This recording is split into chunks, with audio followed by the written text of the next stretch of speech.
Le Seigneur soit avec vous. Évangile de Jésus-Christ selon Saint Jean.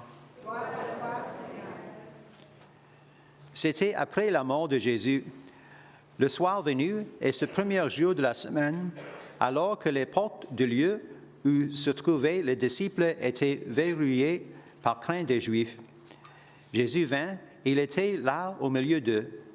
Il leur dit, « La paix soit avec vous. » Après cette parole, il leur montra ses mains et son côté. Les disciples furent remplis de joie en voyant le Seigneur. Jésus leur dit de nouveau, « La paix soit avec vous.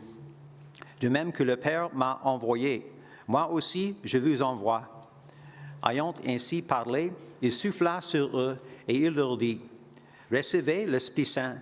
À qui vous remettrez ses péchés, ils seront remis. À qui vous maintiendrez ses péchés, ils seront maintenus. » Or, l'un des 12, Thomas, appelé Didyme, c'est-à-dire jumeau, n'était pas avec eux quand Jésus était venu.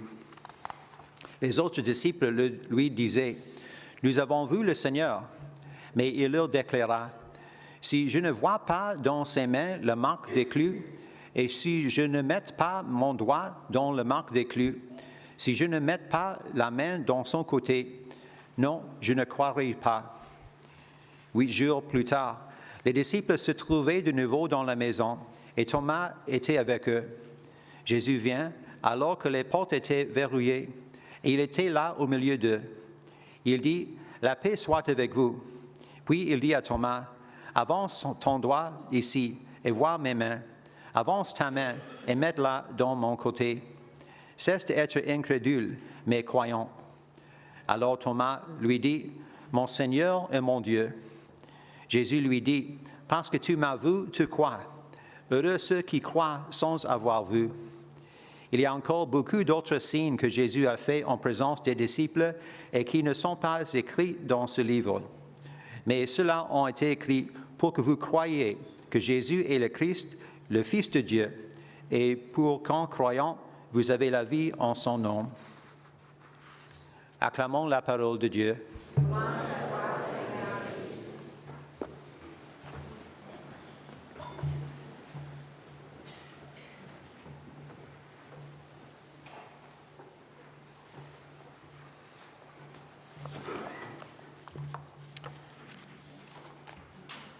Bon matin.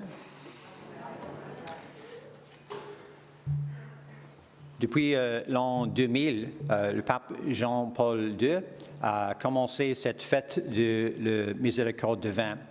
En avant de ça, il était seulement célébré en Pologne, mais il l'a fait universel après cette déclaration en 2000. En cette célébration, nous célébrons la miséricorde de Dieu. C'est un don libre pour nous. Ce n'est pas une chose que nous pouvons mériter, mais c'est un don gratuit que Jésus nous donne. En l'évangile de chaque deuxième dimanche de Pâques, nous avons le même évangile. L'histoire de Jésus qui vient à ses apôtres après sa résurrection 2 fois. La première fois, Thomas n'était pas là. La deuxième fois, il était là. Mais il n'a pas cru que Jésus était ressuscité jusqu'à ce qu'il puisse voir les marques de l'éclus dans la main et le marque dans son côté. Il était une invitation à la foi, une invitation à croire que Jésus est ressuscité sans avoir vu. Et Jésus donne une bénédiction à tous qui peuvent croire sans voir Jésus ressuscité. Pour 40 jours après sa résurrection, beaucoup de gens, centaines de gens ont vu Jésus ressuscité d'entre les morts et nous avons les histoires, le témoignage de beaucoup de gens de ça. Et nous sommes dans la même situation que Thomas en avant de le voir Jésus ressuscité après la mort. La première fois, nous avons l'histoire de Jésus qui a soufflé sur les apôtres et il a dit « Reçois le Saint-Esprit ».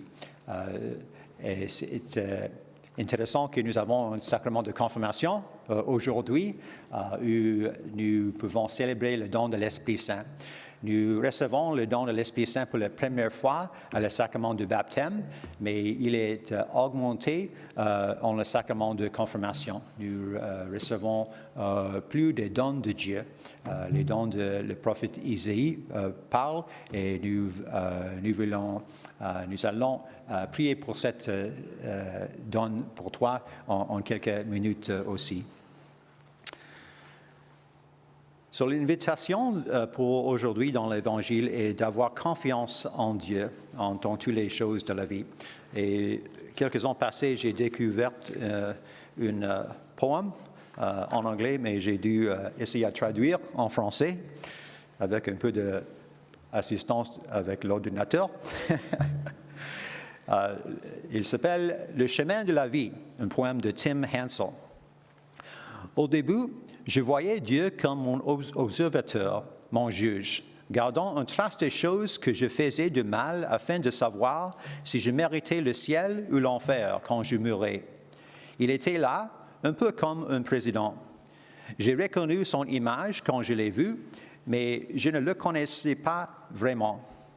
Mais plus tard, quand j'ai rencontré le Christ, j'ai eu l'impression que la vie ressemblait plutôt à une balade à vélo. Mais c'était un vélo tandem et le Christ était à l'arrière pour m'aider à pédaler. Je ne sais pas exactement quand il a suggéré que nous changions de place, mais depuis ça, la vie n'était pas la même. Quand j'avais le contrôle, je connaissais le chemin. C'était plutôt ennuyeux, mais prévisible. C'était la distance la plus courte entre 2 points. Mais quand il a pris le devant, il savait qu'il y avait des longues routes dans les montagnes et à travers les rochers et à des vitesses incroyables. C'était tout ce que je pouvais faire pour m'accrocher. Même si cela ressemblait à de la folie, il a dit « pédaler ». Je m'inquiétais et j'étais anxieuse et j'ai demandé « Où m'amènes-tu » Il a ri, il n'a pas répondu et j'ai commencé à apprendre à faire confiance. J'ai oublié ma vie ennuyeuse et je me suis lancé dans l'aventure. Et quand je disais « j'ai peur », il se penchait en arrière et touchait ma main. Il m'a emmené vers des gens avec des dons dont j'avais besoin, des dons de guérison, d'acceptation et de joie. Ils m'ont donné leurs dons pour que je les entreprenne dans mon voyage, notre voyage, celui de mon Seigneur et le mien. Et nous sommes repartis. Il a dit, distribuez les dons. C'est un bagage supplémentaire trop lourd. C'est ce que j'ai fait aux gens que nous avons rencontrés et j'ai découvert qu'en donnant, je recevais et que notre fardeau était pourtant léger. Au début, je ne lui faisais pas confiance car je contrôlais ma vie. Je pensais qu'il le détruirait, mais il connaît les secrets de vélo. Comment le faire plier pour prendre des virages serrés, sauter pour franchir des hauts rochers et voler pour raccourcir les passages effrayants. Et j'apprends à me taire et à pédaler dans les endroits les plus étranges. Je commence à profiter de la vue et de la brise fraîche sur mon visage avec mon compagnon constant, le Christ. Et quand je suis sûr que je ne peux plus rien faire, il sourit et dit « pédaler ». Ce n'est pas moi qui l'ai écrit, mais merci beaucoup. En cette fête de la miséricorde divine, nous sommes invités à avoir la confiance à Dieu en toutes choses de la vie. C'est un message qu'on trouve très souvent dans l'écriture de Sainte Faustina. Sainte Faustina a reçu des révélations incroyables de Jésus, de la miséricorde divine de Dieu, qu'il a un tel grand amour pour nous. Si tu as l'opportunité de voir ce livre, c'est excellent. Elle s'appelle Divine Mercy. Oh, j'oublie le titre maintenant du livre, mais le Diary de Sainte Faustina est une chose excellente pour toi. Et maintenant,